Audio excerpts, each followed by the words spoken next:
हिमाचल की बड़ी खबरों के साथ। मुख्यमंत्री जयराम ठाकुर बोले, मां चिकित्सा से संबंधित स्वास्थ्य अधोसंरचना को सुदृढ़ किया जाए। नाहन के समीप बन रहा नेचुरल पार्क शीघ्र होकर जन समर्पित पर्यटकों के लिए बनेगा आकर्षण का केंद्र। केवल सिंह पठानिया ने प्रवासी मजदूरों की मदद को बढ़ाया हाथ, गांव में उतारी कोविड से लड़ने की टीमें। बेमौसमी बारिश से हिमाचल के सेब को 250 करोड़ का नुकसान, बीमा कंपनियों ने प्रीमियर लेकर बागबानों को नाममात्र मुआवजा देकर ठगा। विधायक ने स्वयं किया कोरोना संक्रमित शव का अंतिम संस्कार एवं स्वयं ही किया बाजारों को सैनिटाइज। पुलिस की बड़ी कार्यवाही, ट्रक से पकड़ी 5 किलो से ज्यादा अफीम, 2 लोग गिरफ्तार। 22 वर्षीय गर्भवती महिला का छत से लटका मिला शव, परिजनों ने ससुराल पक्ष पर आरोप लगाकर मांगी जांच। 15,000 होम आइसोलेशन यूनिट लेकर ट्रक मुख्यमंत्री को देने के लिए किया रवाना। गरीब परिवार के घर पर नहीं कोई रहने को छत, ज्ञापन देने पर भी नहीं हुई कोई कार्यवाही।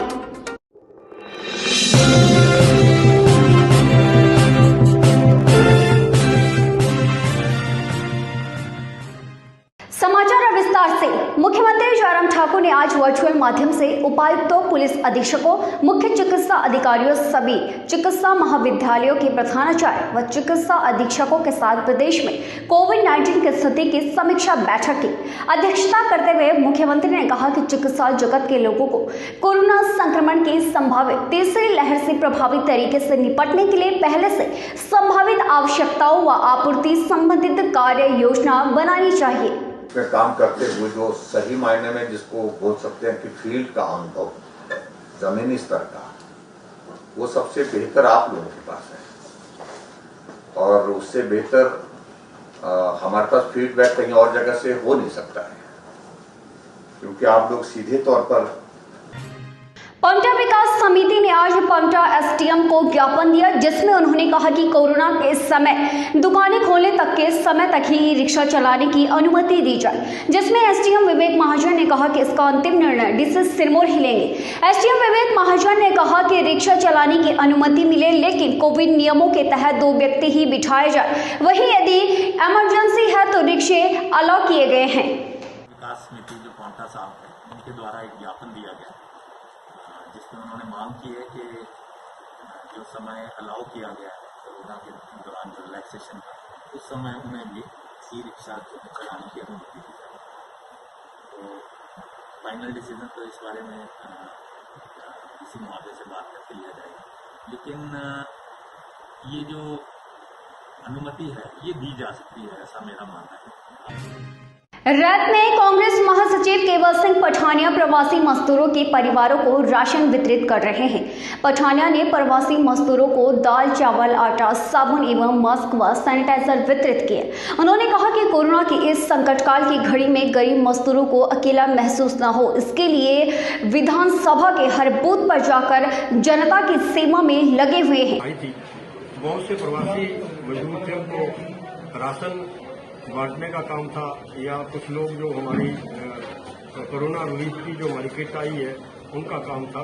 तो वो आज हमने ब्लॉक कांग्रेस कमेटी के कार्यालय में एक तो पूरे विधानसभा क्षेत्र की आज बैठक की, जिसमें कहाँ कहाँ क्या क्या काम किया है।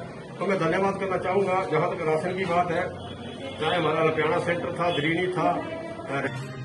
पूर्व विधानसभा अध्यक्ष डॉक्टर राजीव बिंदल ने आज नाहन के समीप वन विभाग द्वारा 9 हेक्टेयर क्षेत्र में स्थापित किए जा रहे नेचर पार्क के निर्माण कार्य की प्रगति का जायजा लिया। उन्होंने वन विभाग के इस कार्य को शीघ्र पूरा करने के लिए कहा, ताकि आमजन को इसका लाभ शीघ्र मिलना शुरू हो सके। बिंदल ने कहा कि यह नेचर पार्क नाहन जनपद के लिए, विशेषकर बुजुर्ग, महिलाओं व बच्चों के लिए अत्यंत लाभकारी सिद्ध होगा। भंगानी पंचायत का एक परिवार कई अरसे से अपनी मदद की गुहार प्रशासन से लगातार लगा रहा है।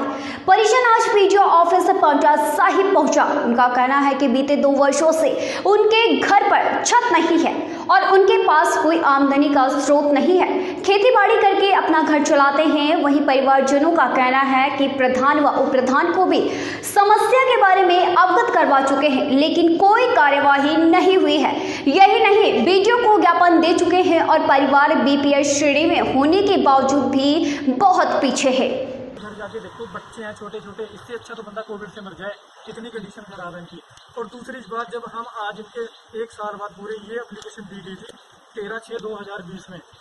उसके बाद ये क्या एक्सक्यूज दे रहे हैं हमें कि एक साल में अभी तक कोई केस नहीं आया, तो एक साल में अभी तक कोई केस नहीं आया, 2 मकान के केस अभी आए हैं। ये बोल रहे हैं कि वो 2011 के थे, तो 11 साल बाद 2 बंदों को केस मिल रहे हैं, तो इनको 2031 में मिलेंगे क्या? 10 साल बाद पूरे, जब 2011 वाले को मिल रहे हैं 2021 में, तो सीधा है ना 2020 वाले को 2031 में मिलेंगे। इस एप्लीकेशन का जब आज मैं एक्सक्यूज पूछने गया। और लौटते हैं एक छोटे से ब्रेक के बाद।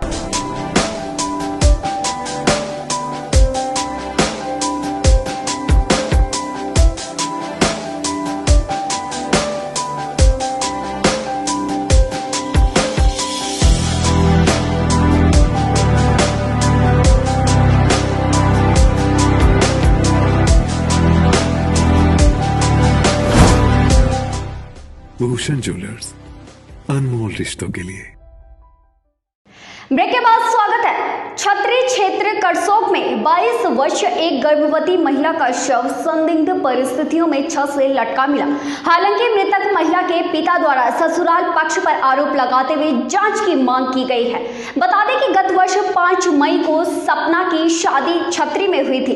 पिता का कहना है कि बेटी फोन कॉल पर ससुराल पक्ष में उनकी 2 ननद व सास ससुर पर प्रताड़ित कर रहे थे, यह बता रही थी। डीएसपी गुरबचन सिंह ने कहा कि शव अस्पताल पोस्टमार्टम के लिए आईजीएमसी रेफर कर दिया गया है। हमारे को पिछले कल फोन आया और बताया गया कि सपना ने फांसी लगा दी है। हाँ जी। और वो खत्म हो चुकी है। और जैसे हम ऊपर पहुंचे कमरे में, तो देखा लड़की जो है नीचे उतार के रखी थी। हाँ जी। और उसके गले में एक दुपट्टे का फंदा लगा हुआ था। अच्छा जी। तो फिर मैंने प्रधान से पूछा कि ये आपने क्या देखा आके? तो उन्होंने बोला कि लड़की लटकी हुई थी और हमने इसके फोटो लिए और हमने इसको नीचे उतारा। शायद बरसर विधानसभा से कांग्रेस के विधायक इंद्रदत्त लखनपाल ने एनएसयूआई के कार्यकर्ताओं के संग मिलकर बाजार को स्वयं ही सैनिटाइज किया। वहीं बाजार में बेवजह घूम रहे लोगों को कोरोना के प्रति जागरूक भी किया। उन्होंने कहा कि इस महामारी के दौरान लॉकडाउन के अनलॉक होते ही बाजारों में भीड़ उमड़ रही है और फिर कई लोग तो कोविड नियमों तक भूल जा रहे हैं। इसके चलते संक्रमण फैलने का और अधिक खतरा बन रहा है।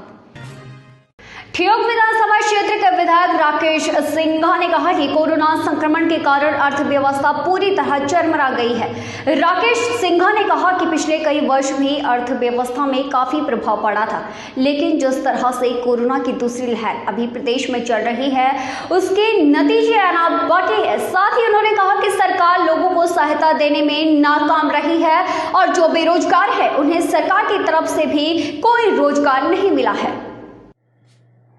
मुझे पता नहीं है सरकार को ये अंदाजा है कि नहीं, कोरोना के चलते हुए हमारी पूरी अर्थव्यवस्था की चक्की खड़ी हो गई और ये अब तो आ गया है कि हमारे पूरा जो पिछला वित्तीय वर्ष गया है -7.3 है हमारे विकास की दर।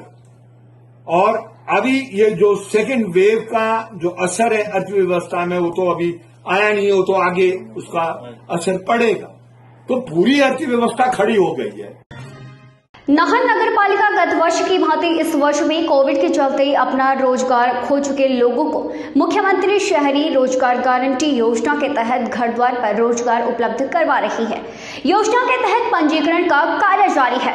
नगर पालिका नाहन के एसडीओ परवेज इकबाल ने बताया कि कोरोना काल के दौरान जो लोग अपना रोजगार खो चुके हैं या फिर रोजगार के लिए घर से दूर नहीं जा पा रहे हैं, उन लोगों के लिए मुख्यमंत्री शहरी रोजगार गारंटी योजना वरदान साबित हो रही है।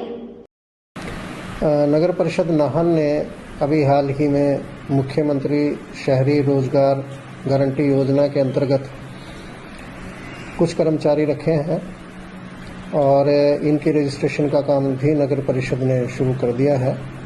अभी तक नगर परिषद ने कुल 36 कर्मचारी इस काम में रखे हैं, जिनसे सैनिटाइजेशन का काम, सफाई का काम, door to door garbage collection का काम और देश प्रदेश की तमाम बड़ी खबरों को देखने के लिए यंग वार्ता न्यूज के फेसबुक पेज, इंस्टाग्राम और यूट्यूब चैनल को फॉलो और सब्सक्राइब कर बेल आइकन दबाना ना भूलें।